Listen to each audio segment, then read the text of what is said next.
He married her to spite his brother, and he said so plainly right there in the parlor of the Broken Spur ranch house, before the ink on the license had even dried. Marcus wants that inheritance clause broken worse than he wants his own soul, Sterling Vance told her, pacing before the cold hearth with a restless energy that made the whole room feel smaller than it was. Grandfather's will says the ranch passes whole to whichever of us marries first and keeps his wife a full year without scandal. Marcus has been circling that clause like a vulture, certain I'd never marry, certain he'd inherit by default the day I turned 30 unwed. I don't intend to hand him the satisfaction.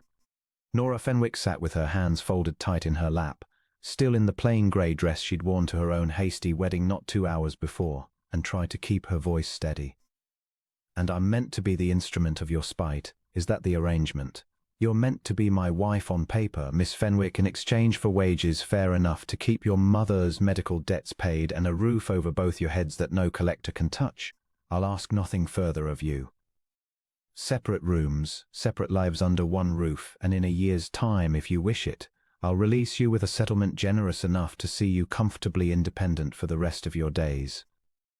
It's a business arrangement, plain and simple, and I think you'll find it a considerably better one than the alternative you were facing." The alternative had been a workhouse, or worse, the increasingly insistent attentions of the mill owner who held her mother's debts and had made his intentions toward Nora unpleasantly clear. She was a seamstress by trade, skilled enough to have kept herself and her mother fed through 2 hard years since her father's death, but not skilled enough to out-earn a debt that grew faster than her needle could keep pace with.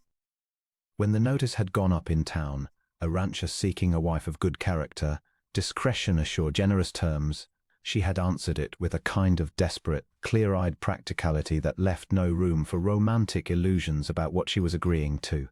"I understand the terms," she said. "I only wonder that you'd choose someone so plainly beneath your circumstances, when I imagine any number of women in the territory would marry you for reasons rather warmer than spite." Something flickered across his face, there and gone too fast for her to rid it plainly. "Warmer reasons tend to come with warmer expectations, Miss Fenwick. I find I prefer an arrangement where we both understand precisely what we're getting and precisely what we're not." It was not, Nora reflected later, alone in the handsome bedroom that was now unaccountably hers, an unkind arrangement, whatever its cold beginnings. Sterling Vance had married her to spite a brother she had never met, over inheritance she cared nothing for. And yet he had done it with a scrupulous, almost stern fairness that surprised her, a fair wage set down in writing, a private room with a lock she alone held the key to, and instructions to the household staff that Mrs. Vance's word carried the same weight in this house as his own. Marcus Vance came calling within the week, and Nora understood within 5 minutes of his arrival exactly why his brother had gone to such lengths to deny him anything at all. He was handsome in a way that curdled the moment he opened his mouth, all oily charm and thinly veiled contempt, and he looked Nora over in the parlor the way a man might inspect a horse he suspected had been misrepresented at auction. "So this is the seamstress," he said to Sterling, as though Nora were not sitting 3 way. "Clever brother, though I confess I expected you'd hold out for something with rather more polish, given what's at stake." "What's at stake is a full year of your absence from this house, Marcus, which I intend to enjoy thoroughly." Sterling's voice had gone flat and cold in a way Nora had not heard from him before. "You've seen the license, you've seen my wife. I trust you can find your own way out."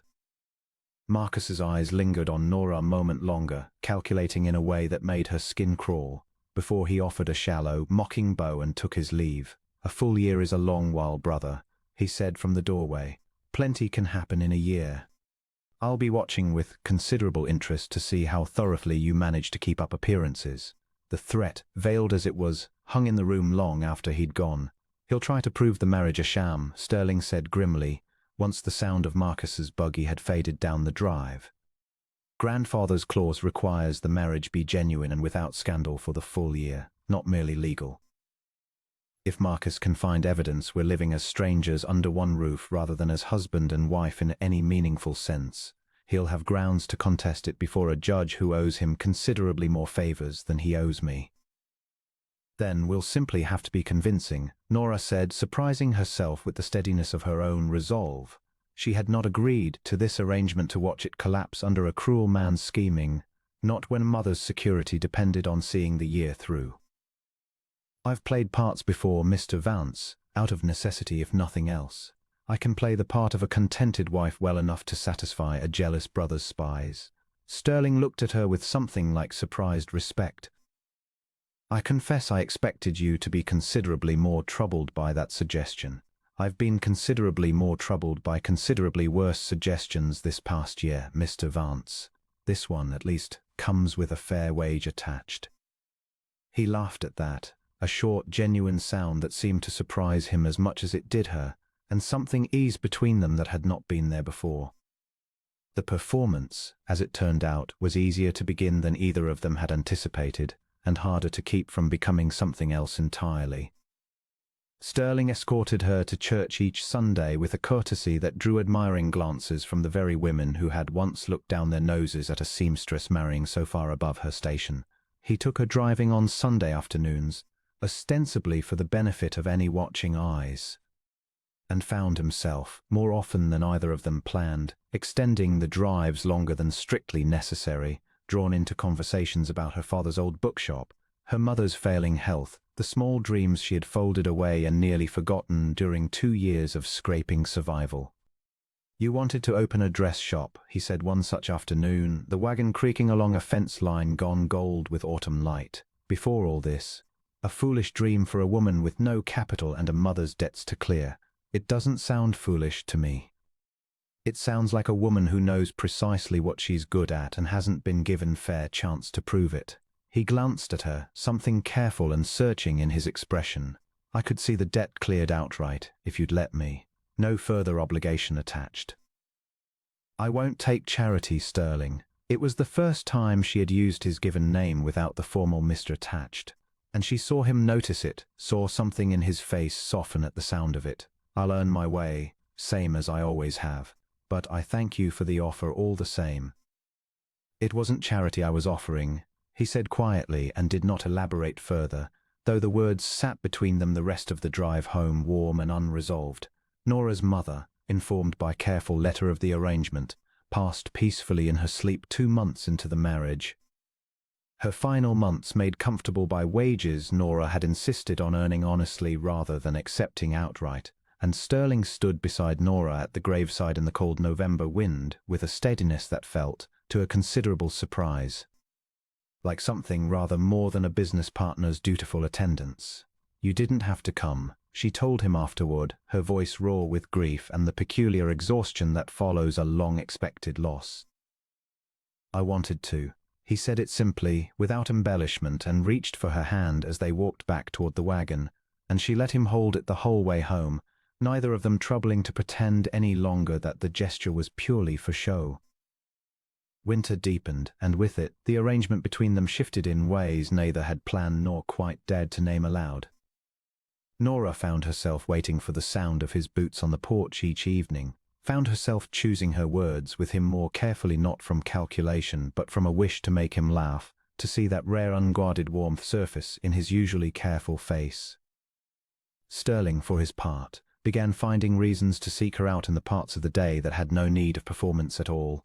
Early mornings over coffee before the household stirred, quiet evenings by the fire with no audience to convince of anything.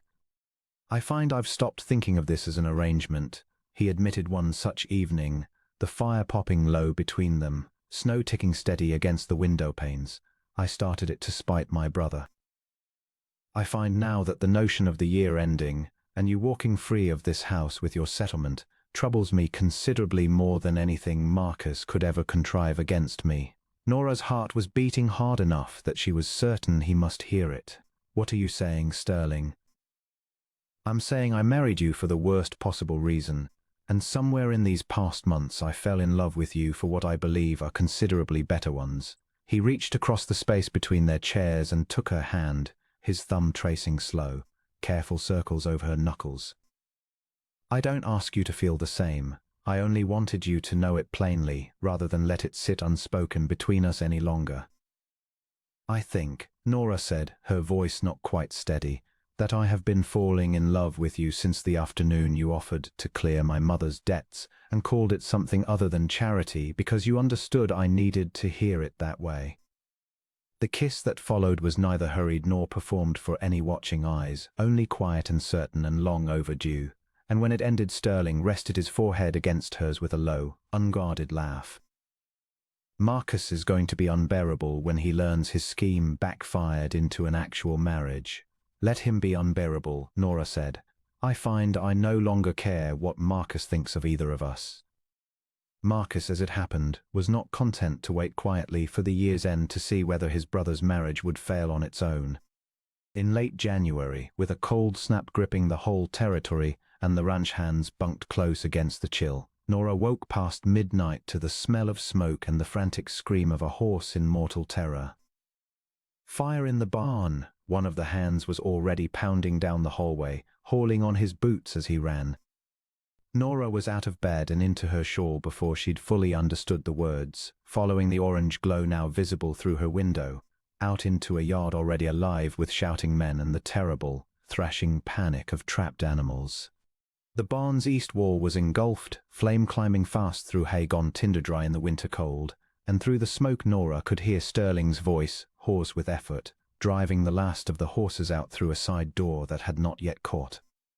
She counted heads in the chaos of the yard, hands, horses, Sterling's foreman, and her stomach dropped cold and sick when she realized the ranch's strongbox, kept in the barn's tack room for safekeeping and holding, among other papers, the original marriage license and every letter Sterling had written proving the union's genuine and steady course had not yet been carried clear. She did not decide to go back in so much as find herself already moving, some instinct older than reason driving her through the smoke toward the tack room door before anyone could stop her. The heat hit her like a physical wall, smoke thick enough to blind, and she had the strongbox in both arms and was turning back toward the door when a support beam overhead gave way with a groan that she felt in her teeth, dropping burning timber across the only path back out. Nora! Sterling's voice, raw with a terror she had never heard from him before, cut through the roar of the fire, and then he was there, beating a path through the flame and falling debris with his coat pulled up over his mouth, hauling the worst of the burning beam aside with his bare hands despite the cost of it, and getting an arm around her before the roof above them could give way entirely. Leave the box. It isn't worth your life. It's the proof, Sterling. It's everything Marcus needs us not to have. He did not argue further, only kept her moving, half carrying her through smoke and heat and the deafening collapse of timber somewhere close behind them, until they broke into the clean cold night air together and went down hard onto the frozen ground, both of them coughing, both of them alive. The strongbox still clutched hard against Nora's chest. The barn was a total loss by dawn, but the horses were all accounted for, and Sterling's hands, burned raw across both palms from hauling the beam aside, were the only casualty either of them cared to count.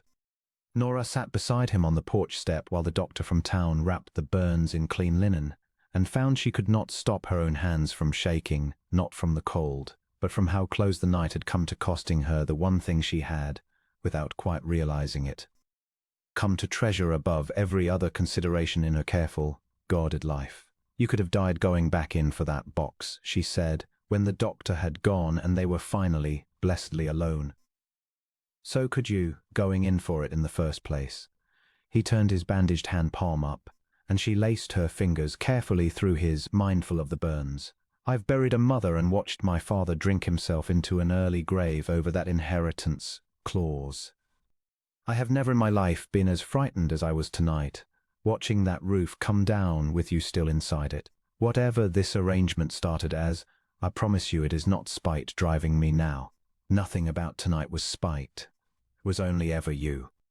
No investigator ever proved who had set the fire, though the sheriff noted privately that the blaze had started suspiciously close to the tack room, where the strongbox was kept, and Marcus's alibi for that particular night proved conveniently unverifiable. It hardly mattered to Nora.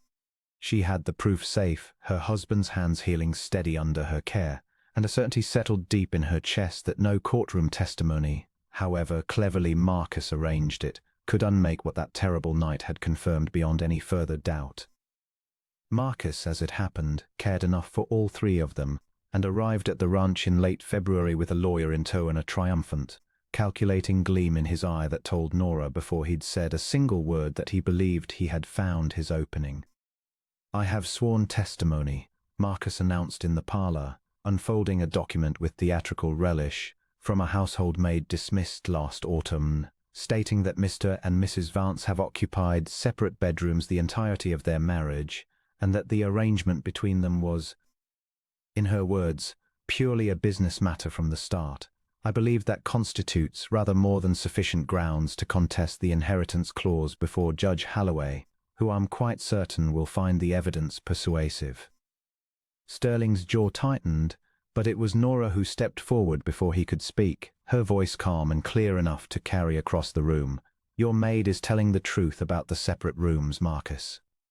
She's simply mistaken about what that means." She held his gaze steadily, refusing to be cowed by his lawyer's raised eyebrow or Marcus's thin, satisfied smile. "My husband gave me a private room with my own key because he understood I'd spent 2 years fighting to keep any small piece of my own life intact, and he wished to be the first man in a long while who didn't take that from me without asking. That isn't evidence of a sham marriage, Marcus. That's evidence of a considerably better man than you'll ever manage to be, whatever a dismissed maid's gossip might suggest to a judge eager to believe the worst of him." "Pretty words," Marcus said, though something in his confidence had visibly cracked. "Judge Holloway will want considerably more than pretty words.